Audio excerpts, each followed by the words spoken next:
they're not different, but I think they're not different than other fighters, but I think the level is still young, you know? They have to fight more and more and then they're getting better. Το επίπεδο, λέει, των Ελλήνων είναι χαμηλό, αλλά ανεβαίνουν πάρα πολύ. What's the advices you give to your fighters before the fight? My fighters, you mean? Yes. Yeah, there is something that they train about before, you know. They train in my gym, so I know how they are, so it's easier. What's the last advice you give them before the fight? The last advice. The last advice, there is no last advice, but I always say keep your hands up, you know.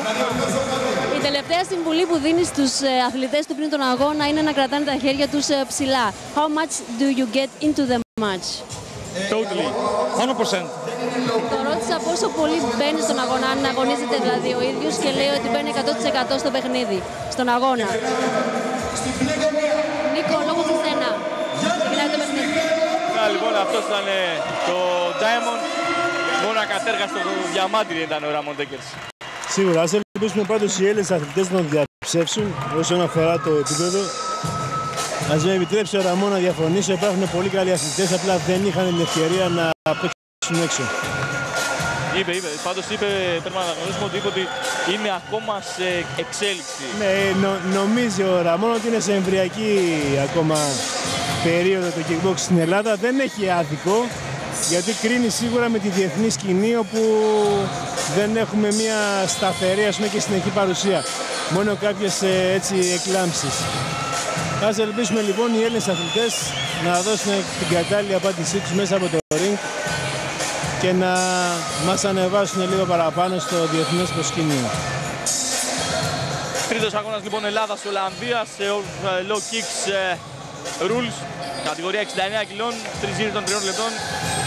Στην κόκκινη γωνία ο Τζερόνιμο Ντεγκρότ του Dekkers Team και στην μπλε γωνία ο Γιάννης Μιχαλόπουλος που παίζει εντός έδρας της ομάδας Fight Club Γαλατσίου. Εντός έδρας είναι το αστέρι του Fight Club. Έφηβος και αυτός, τώρα αγωνίζεται στην κατηγορία των νέων, πολύ μικρός και με πολύ μέλλον μπροστά. Αριστερόχειρας ο Μιχαλόπουλος. Δυνατά ξεκινήσαμε. Δυνατά και γρήγορα.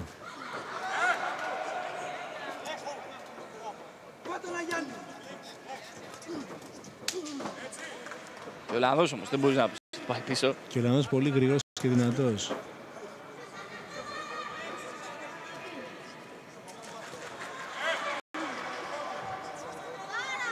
Δείχνει βαρύτερος ο Ολλανδός πάντως από την κατηγορία του.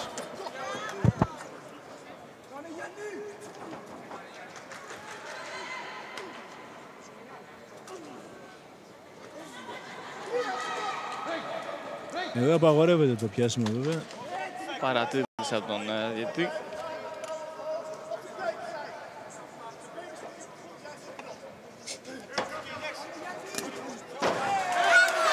Μεγάλη κόντρα του Μιχαλόπουλου.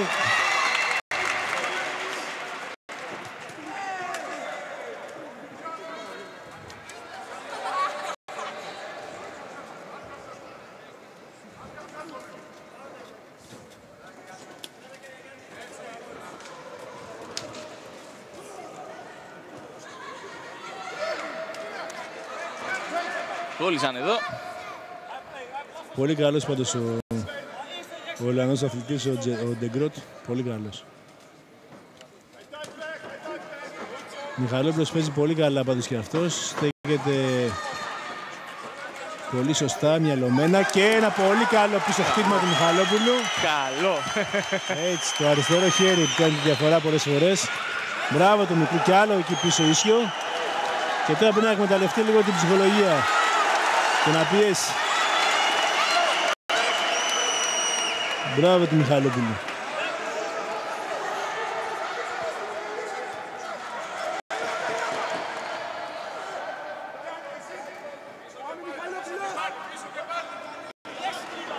Και άλλο πίσω χέρι του Μιχαλόπουλου. Είναι αυτό το πλεονέκτη. Και εδώ η γυριστή που βρήκε στόχο. Ο Ολλανδός κλωτσάει αλλού.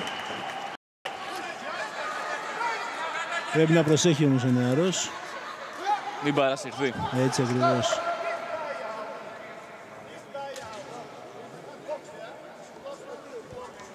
Τον παίζει στα ίσια πάντως και έχει μερικά πολύ εντυπωσιακά χτυπήματα.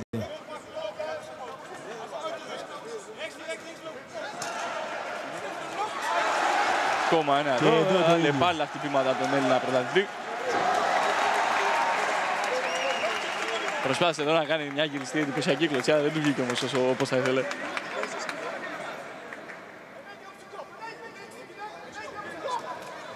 Ξανά πάλι εδώ το αριστερό κροσέ.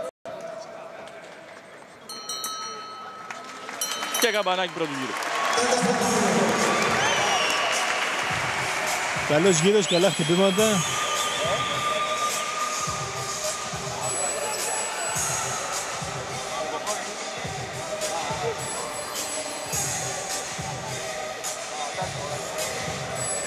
Τζερόν Μοντεγκρότ, με κάποιες ανάσες και εδώ σε επανάληψη τα καλύτερα στιγμιότυπα από το πρώτο Πολύ γύρο. καλό εδώ το πίσω χέρι. Έτοιμος να πέσει πάνω μας ήταν εδώ ο Ολλανδός. Το πίσω χέρι.